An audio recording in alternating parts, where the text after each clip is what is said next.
Welcome to Victoria University's Mid-Year Information Series.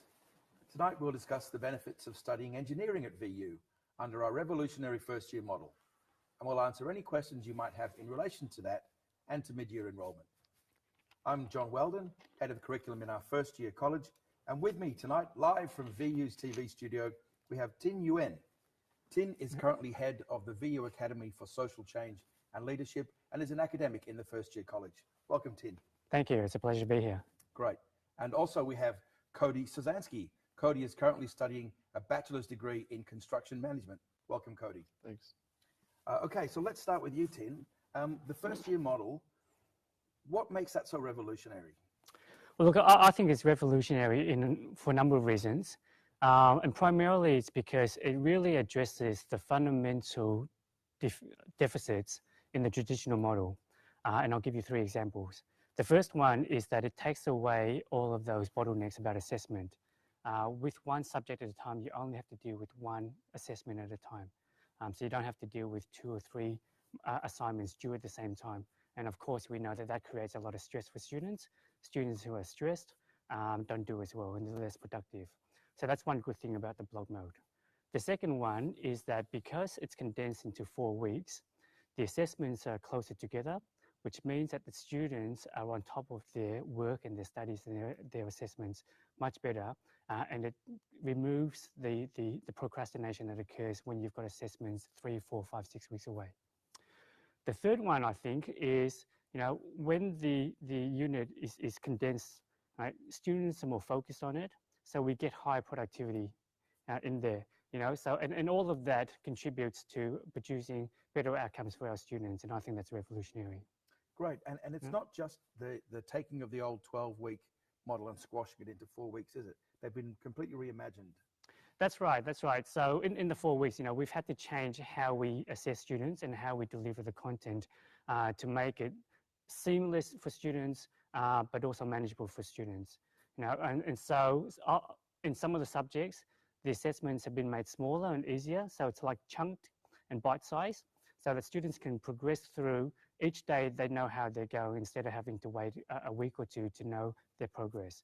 So that's quite a big change to the way we teach. And of course, we don't have the exams anymore. We know that exams are stressful for the students. A 3-hour exam means that they are only thinking about this subject at a superficial level. And so by getting rid of the exams and breaking down the assessments, we allow the students to think more deeply about the subject and connect with the subject a lot more. Great, thanks, Tin. Cody, from a student's point of view, and you've studied under the old model, what's the difference between the block and the old model for you? I personally feel like the stress, that's the main thing that I'm liking a lot with the block model. Just having one subject to study at once definitely helps me multitask and helps me have a career outside of uni as well. I found that when I was studying 4 subjects at once, it got a bit overwhelming for me. Unfortunately, I did drop out mainly because of the stress. It's good that I'm back on my feet, back at uni, and I can finally get that degree I've been waiting for. Fantastic. And how are you finding the smaller classes, the one group of peers to work with and the one teacher to work with in each block? Does that help you? It does help. It's a lot easier rather than having lectures with 100 to 200 people inside, which I have been exposed to. I've got more of a one-on-one kind of point of view with my teacher. If there's any areas I need help looking at, they can definitely jump in and help me. Great. And how about having every 4 weeks, having a grade, having a mark, knowing where you are? Does that work for you? It does work. Me personally, I've gone through a full unit myself already, and I've actually succeeded, and I've gotten a high distinction, mainly because of that reason. First week I was averaging around 70s, and I knew I needed to lift up my workload, and got the HD in the end. So I was averaging about 80 to 85 in the end, so I'm loving it.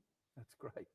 So that's one of the benefits of the block, isn't it, Tim? The fact that for those 4 weeks, you've got one teacher that you can become quite close to, and you know where the students are and what they need to do to get their grades where they want them to be. That's right, that's right. And so you create a stronger connection with the students, and particularly with the smaller classes as well. It's more intimate. And when there is trust there with the students, they open up and they learn a lot more from you, as well as you learn from them as well. Yeah. And you talked before about breaking the assessments up into chunks rather than having a big exam at the end. And we work on the assessments in class, don't we, rather than sending the students away? That's right. That's right. So a lot of assessments, and in the engineering units, a lot of those units are done in problem-based learning mode, so PBL. So they look at a real-world problem and they try to solve that problem throughout the day, and they produce an outcome at the end of it, and they're assessed at the end of that class. So by the end of the day, they know where they've been and they know where they're at on that assessment, and then we move on to the next problem. So we don't carry assessments with us from one day to another, and that helps the students with how to manage all of that. And it's not the traditional lecture tutorial, is it? The classes are more active learning based. That's right. That's right. And particularly through problem-based learning, we introduce a problem to the students first so that they have a reason for learning the materials. And so when they come to watch the videos, they are primed to pick out specific things in the videos, and so they concentrate more. And when they concentrate more, they pay more attention, they absorb more information. Great, thank you. And Cody, have you got friends studying at other universities? Correct. Under the traditional model? Sure do. Have you talked to them about the block? I have. They're actually currently under sitting exams at the moment. A few of them are in their first year as well. They are stressed out, I'll have to say. Compared to me, I'm just going home, calling them at night, and they just explain everything that's gone on in the week and how their exams are coming up, and they're not really liking it that much. Big surprise there. So in engineering in first year at VU, what are you actually going to study? In engineering, we in the first year we focus on the fundamentals of engineering, so maths, physics, engineering design and problem solving being the key knowledge and the key skills needed for the rest of the course. So that's what we look at in engineering in the first year. And where might you go with an engineering degree? Is it all just pure engineering, or are there other fields you could take it into? Oh, the world's your oyster when you're an engineer, because you're trained to solve problems. And it's not just engineering problems, but also all sorts of complex problems. So we have engineers working in the financial industry, for example, working in a bank, not as a teller, but their job is to assess engineering projects and construction projects that a bank might lend to. So the bank will want to know whether these projects are feasible or not. So they call these engineers in and have a look at them.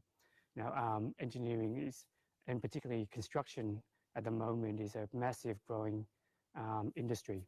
So there's a lot of engineers needed. So if you're studying engineering, the future is bright for you. Yeah. Great, thank you. And you're studying construction management as part of the engineering school, aren't you, Cody? Yes. Where do you think that's going to take you? Where do you want to go? I personally want to become a construction manager. It does lead into a lot of different fields and areas. So basically, I see myself in the construction field.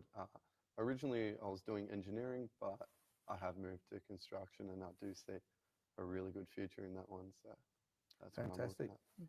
And where do a lot of our students come from overseas, Tim? They do. We have a lot of students from India and from the Middle East as well, and China. Yeah, so there is a large proportion of students from overseas. And I think that's a testament to the quality of our courses, that we're attracting a lot of international students.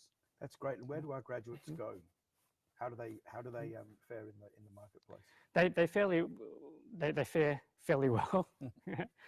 So I think the data shows that the majority of our students get jobs in the first 6 months of graduation.